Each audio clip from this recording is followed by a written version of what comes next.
இயேசுவில் எனது அன்பிற்குரியவர்களே, உங்களுக்கு என்னுடைய இதயம் கனிந்த வாழ்த்துக்கள். வணக்கம்.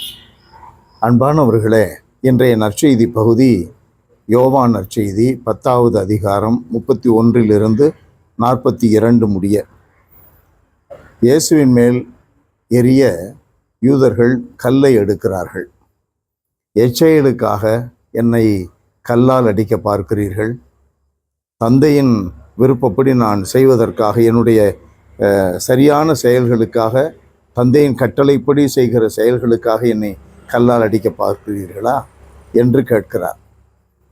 அவர்கள், இறைவனை பழித்ததற்காக உன்னை கல்லால் அடிக்கிறோம், உன்னுடைய செயல்களுக்காக அல்ல. ஆனால் உடனடியாக இயேசு சொல்லுகிறார், என்னுடைய வார்த்தைகளை நீங்கள் நம்பவில்லை, என் செயல்களை வைத்து என்னை நம்புங்கள் என்கிறார். அன்பானவர்களே, இவர்கள் மறைநூலை அறிந்தவர்கள். மறைநூலில் குறிப்பிட்டுள்ள இவருடைய மெசியா வருகையை, இவரில் வந்திருக்கிற மெசியாவை அவர்கள் அறிந்து கொள்ள முடியவில்லை. காரணம் ஆணவம், காரணம் பொறாமை, காரணம் புகழும் பெருமையும் அவர்களுக்கு வர வேண்டும் என்ற சுயநலம். ஆனால் சாதாரண மக்கள் ஆண்டவர் இயேசுவில் யோவான் அருமடையாளம் எதையும் செய்யவில்லை, ஆனால் இவரை பற்றி சொன்னதெல்லாம் உண்மையாயிற்று என்று பேசிக்கொண்டார்கள். நம்ம எதை நினைச்சு பார்க்கணும்னா, லூக்கா நற்செய்தியில 10வது அதிகாரம் 21 ஆண்டவர் இயேசு சொல்லுகிற வார்த்தைகள், உம்மை புகழுகிறேன் தந்தாய், இந்த அரிய பெரிய காரியங்களை எல்லாம் சிறுவர்களுக்கு வெளிப்படுத்தினீர், ஞானிகளுக்கு மறைத்து வைத்தீர். உலகில் ஞானிகள் என்று அழைக்கப்பட்ட இவர்கள் கடவுளை அறியவில்லை. அவர்களுக்கு இயேசுவை அறிந்து கொள்ளக்கூடிய ஞானம் இல்லை. ஆனால் கடவுள் எதை தேர்ந்தெடுக்கிறார்?